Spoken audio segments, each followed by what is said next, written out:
मेरे हिसाब से तीन चीज़ों पे थ्री प्रॉन्ग स्ट्रेटेजी उन्हें फॉलो करनी चाहिए। न्यूज़पेपर अगर रेगुलर पढ़ रहे हो तो न्यूज़पेपर, बेसिक मैथ्स के कंसेप्ट्स यूट्यूब से पढ़ सकते हो या कोई बुक ले लीजिए, एक या दो आंसर डेली लिख सकते हो। इवन इफ इनिशियली मार्क्स कम आए कोई बात नहीं, उससे डरना नहीं है। टेस्ट अटेम्प्ट करना है, सारे क्वेश्चंस करने हैं या एटलीस्ट ट्राई करना है कि सारे क्वेश्चन हो जाए। 18-19 भी कर पाओ तो फाइन है। नहीं, मैंने कभी दिल्ली आके नहीं किया, तो मैंने जहाँ पे पेरेंट्स रहे वहीं पे किया। तो राजस्थान से मैं बिलोंग करता हूँ। इस पूरी तैयारी में परिवार को आप कहाँ देखते हैं? परिवार की कितनी बड़ी भूमिका है? परिवार का रोल क्या होना चाहिए? परिवार को आप कहाँ पाते हैं इस पूरी तैयारी में, सिविल सर्विस की तैयारी? लास्ट मैसेज आप एस्पिरेंट को क्या देंगे जो एग्जाम तैयारी कर रहे हैं या जो अभी देना चाहते हैं, उनको आपका क्या संदेश होगा? कैसे वो कंसिस्टेंट रहें, डिसिप्लिन कैसे मेंटेन करें अपनी स्टडी में? नमस्कार जी, जैसा कि जानते हैं सिविल सर्विस का इंटरव्यू चल रहा है 7 जनवरी से। हमारे बीच में एक एस्पिरेंट है जो इंटरव्यू देकर के अभी बाहर आए हैं। मैं इनसे बात करता हूँ, उनकी एक्सपीरियंस और स्टडी आपके साथ शेयर करता हूँ। सर, कैसे हैं आप और कैसा इंटरव्यू आपका एक्सपीरियंस? अच्छा एक्सपीरियंस था इंटरव्यू का। ओके, किसके बोर्ड में था सर अभी? नहीं, बोर्ड रिवील नहीं करूँगा। ओके सर, कोई ना सर, कुछ क्वेश्चंस अगर आप रिवील कर सके, कैसा क्वेश्चन है कैसा नहीं? क्वेश्चंस, हाँ, काफी डाइवर्सिफाइड सेट ऑफ क्वेश्चन से पूछा गया था। इंटरनेशनल रिलेशन से पूछा गया, मेरे हॉबीज से पूछा गया, मेरे एजुकेशनल बैकग्राउंड से पूछा गया। मैथमेटिक्स मेरा एजुकेशनल बैकग्राउंड है, उससे क्वेश्चंस थे। स्टार्टअप्स पे क्वेश्चंस थे, टैरिफ वॉर पे क्वेश्चंस थे। ओके अच्छा था सर। इस बार का प्रीलिम्स पे हम मेनली बात करेंगे। अभी कुछ दिनों बाद प्रीलिम्स होने वाला है। प्रीलिम्स सर बहुत ज्यादा अनप्रेडिक्टेबल होता जा रहा है। सर, जो स्टूडेंट इस बार प्रीलिम्स दे रहे हैं, इन बचे दिनों में उन स्टूडेंट का क्या अप्रोच होना चाहिए पढ़ने का आपके हिसाब से? मेरे हिसाब से तीन चीज़ों पे थ्री प्रॉन्ग स्ट्रेटेजी उन्हें फॉलो करनी चाहिए। पहला तो बेसिक बुक्स का रिवीजन करते रहिए अच्छे से, ताकि कुछ भी कंसेप्ट छूटे ना। लक्ष्मीकांत हो गई, स्पेक्ट्रम हो गई, ज्योग्राफी की एनसीईआरटीज हो गई, तो उन पे आप फोकस कीजिए। दूसरा, आप टेस्ट सीरीज पे फोकस कीजिए और पीवाईक्यू एनालिसिस पे फोकस कीजिए। और तीसरा मैं कहूँगा कि एक अपनी स्ट्रेटेजी बना लीजिए कि आपको कितने नंबर ऑफ क्वेश्चंस अटेम्प्ट करने हैं, क्या मतलब एक यूनिक आपका अप्रोच डेवलप कीजिए, ताकि आप अनसर्टेनिटी अगर पेपर में आए तो आप उसे मैनेज कर पाए। ओके सर, अभी आपने ज्योग्राफी की बात की, एनसीईआरटी, स्पेक्ट्रम, हिस्ट्री की बात की और लक्ष्मीकांत पॉलिटी।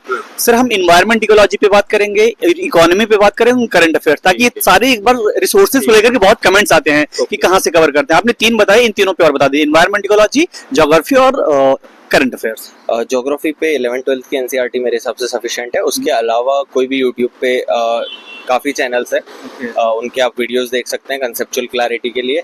और उसके अलावा एनवायरनमेंट के लिए मैंने शंकर आईएएस के इनिशियल चैप्टर्स फिनिश किए थे उसकी बुक से। उसके अलावा एनवायरनमेंट की पीटी 365 आती है, उससे मैंने काफ़ी चीज़ें कवर कर ली थी। मैपिंग हो गई और डिफरेंट नेशनल पार्क्स, बायोडाइवर्सिटी, वो सारे एरियाज। इकोनॉमी के लिए मेनली पीटी 365 कर सकते हो या कोई भी एक मैगजीन। और उसके अलावा बेसिक जो कंसेप्ट्स है उसको गूगल करके भी देख सकते हो। बैंकिंग हो गया, ट्रेड पॉलिसी हो गया।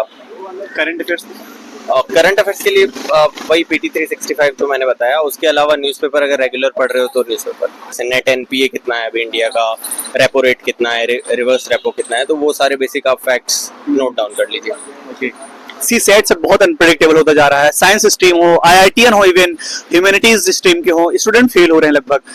आपका क्या अप्रोच था? आपने कैसे क्लियर किया? आपकी क्या स्ट्रेटजी थी और क्या सजेशन देंगे? क्या अप्रोच होना चाहिए स्टूडेंट का जो इस बार दे रहे हैं? और सी सेट के लिए मैं ज़्यादा नहीं कह पाऊंगा, क्योंकि मेरा खुद का मैथ्स बैकग्राउंड था, तो मैंने ज़्यादा प्रिपेयर नहीं किया है। बट उसके अलावा मैं कहूँगा कि पीवाईक्यूज अच्छे से करिए और देख लीजिए कि आप उस 66 मार्क्स से काफ़ी ऊपर है या नहीं है। अगर नहीं है तो फिर आप बेसिक मैथ्स के कंसेप्ट्स यूट्यूब से पढ़ सकते हो या कोई बुक ले लीजिए। और अपार्ट फ्रॉम दैट कॉम्प्रिहेंशन, मेरे हिसाब से पीवाईक्यू से पिछले 10 साल के पीवाईक्यू के कॉम्प्रिहेंशन सॉल्व कीजिए और एक स्ट्रेटेजी डेवलप कर दीजिए। ओके। कितने सर क्वेश्चन आइडियली अटेम्प्ट करना चाहिए जनरल स्टडीज में? 100 में कितने, सी सेट में 80 में कितने लगभग? मेरे हिसाब से सी सेट में मेरे 50 में अटेम्प्ट करता था, तो 45-43 सही हो जाते थे, तो मेरा हो जाता था। और जहाँ तक जीएस की बात है, तो जीएस में मेरा हमेशा स्वीट स्पॉट 90 प्लस ही रहा है, तो मैं 90 प्लस ही अटेम्प्ट करता था, ताकि मेरे मार्क्स हमेशा 100 प्लस रहे। बाकी it depends on person to person. अगर आपको 80% के साथ एक अच्छी एक्यूरेसी है 80 अटेम्प्ट करने के बाद भी, तो कर सकते हो। सर, इस पूरी सिविल सर्विस के प्रिपरेशन में 1750 नंबर का मेंस का पेपर होता है, जो पूरी तरीके से रिटन होता है। जब तक आपकी सर राइटिंग स्किल नहीं होगी, राइटिंग स्पीड नहीं होगी, तब तक आई डोंट थिंक आप इंटरव्यू तक पहुंच सकते हैं। तो आप अपने आप को कैसे सर मैनेज करते थे? आपकी राइटिंग स्पीड कैसे बढ़े, राइटिंग स्किल कैसे इंप्रूव किया, और राइटिंग करते समय, आंसर राइटिंग करते समय किन किन बिंदुओं का ध्यान रखना चाहिए, किन किन पॉइंट्स को ध्यान रखना चाहिए? ये माना जाए कि बेस्ट आंसर हो सकता है इट में भी। जहाँ तक मेंस का सवाल है, मेरे हिसाब से सबसे इम्पोर्टेंट है कि आप पूरा सिलेबस अच्छे से कवर करिए सबसे पहले तो। उसके साथ साथ एक या दो आंसर डेली लिख सकते हो। एक बार प्रीलिम्स खत्म हो जाए तो उसके बाद में एक डेडिकेटेड टेस्ट सीरीज ले लीजिए, ऑप्शनल की और जीएस की, और अराउंड 15 से 20 टेस्ट दोनों के, ऑप्शनल और जीएस के, दे दीजिए ताकि आपकी अच्छी कमांड आ जाए राइटिंग पे। इवन इफ इनिशियली मार्क्स कम आए कोई बात नहीं, उससे डरना नहीं है। टेस्ट अटेम्प्ट करना है, सारे क्वेश्चंस करने हैं, या एटलीस्ट ट्राई करना है कि सारे क्वेश्चन हो जाए। 18-19 भी कर पाओ तो फाइन है। और उसके अलावा सारे टॉपिक्स पे, मतलब अगर कोई क्वेश्चन है तो आंसर राइटिंग के टाइम देखना है कि एक ही क्वेश्चन में 3-4 सब पार्ट्स होते हैं, तो आप उस सारे पार्ट्स को एड्रेस कर रहे हो या नहीं कर रहे हो। एट द सेम टाइम आपको देखना है कुछ इनोवेटिव मैं डाल सकता हूँ, कोई अच्छा एग्जांपल डाल सकता हूँ, कोई फिगर डाल सकता हूँ। तो ये स्ट्रेटेजी मेनली काम करेगी। ओके सर, जो एग्जाम अभी 26 में, अगर मान लीजिए मुझे 2026 का देना है आईएएस का, 25 में मुझे कोई नहीं है, मेरा भी 1 साल है, मेरे 1 साल का क्या अप्रोच होनी चाहिए पढ़ने का, और मैं अभी मुझे कुछ पता नहीं है तैयारी करने का, क्या आप सलाह देंगे ऐसे स्टूडेंट को जो 2026 या 27 में एग्जाम देना चाहते हैं? मेरे हिसाब से आप 3-4 महीने के स्लॉट्स बना दीजिए। 3-4 महीने जीएस कीजिए, 3-4 महीने ऑप्शनल कीजिए, और लास्ट के 3-4 महीने दोनों को कंबाइन करके रिवीजन कर लीजिए। 1 साल की स्ट्रेटेजी बना सकते हो।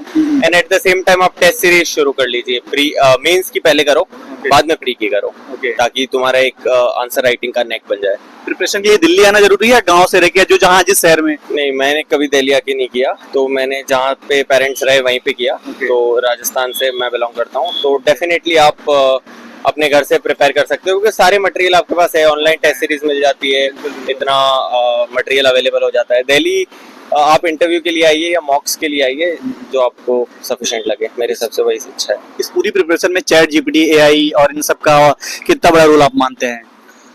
अभी बढ़ गया है, मतलब पहले जैसे मैं 2020 से दे रहा हूँ तो उस टाइम तो इतना नहीं था, बट ऑफ लेट काफ़ी रेलिवेंस बढ़ गया है। तो मेरे हिसाब से अपने आंसर को कैसे स्ट्रक्चर करना है, क्या करना है, कुछ अच्छे पॉइंट्स आपको डीप सीक चैट जीपीटी से मिल सकते हैं। Just work on that. Sir, आपने बोला आप राजस्थान से रह के तैयारी कर रहे हैं, तो आप जब घर से रह रहे हैं, परिवार आपके साथ रहता होगा, इस पूरी तैयारी में परिवार को आप कहाँ देखते हैं? परिवार की कितनी बड़ी भूमिका है? परिवार का रोल क्या होना चाहिए? परिवार को आप कहाँ पाते हैं इस पूरी तैयारी में, सिविल सर्विस की तैयारी में? मेरे हिसाब से सबसे क्विंटेसेंशियल रोल परिवार का ही है, बिकॉज आपको एक स्टेबिलिटी, सर्टेनिटी उन्हीं से आती है। तो आई थिंक परिवार फर्स्ट आता है, वही सब कुछ है। उन्हीं के कारण आप बेचैन होकर काम कर सकते हो, पढ़ सकते हो। तो जो आपको एक स्टेबिलिटी आती है वो मेरे हिसाब से फैमिली से ही आती है, तो वो सबसे हाईएस्ट पेडेस्टल पे वही रहता है। ओके, लास्ट मैसेज आप एस्पिरेंट को क्या देंगे जो एग्जाम तैयारी कर रहे हैं या जो अभी देना चाहते हैं, उनको आपका क्या संदेश होगा? कैसे वो कंसिस्टेंट रहें, डिसिप्लिन कैसे मेंटेन करें अपनी स्टडी में? मैं एक ही मैसेज कहूँगा कि अपने स्पिरिट्स हाई रखें। आप बहुत अच्छा एग्जाम दे रहे हो, and try to give your best, और अपने आप को कंटिन्यूसली असेस करते रहो टेस्ट सीरीज से, ताकि तुम्हें अपनी स्टैंडिंग पता चले। सीधा एग्जाम में फेल होने से पहले टेस्ट सीरीज में आप काफ़ी प्रैक्टिस कीजिए, ताकि आप एग्जाम अच्छे से दे पाओगे। बाकी मोटिवेटेड रहिए। Thank you so much joining. Thank you.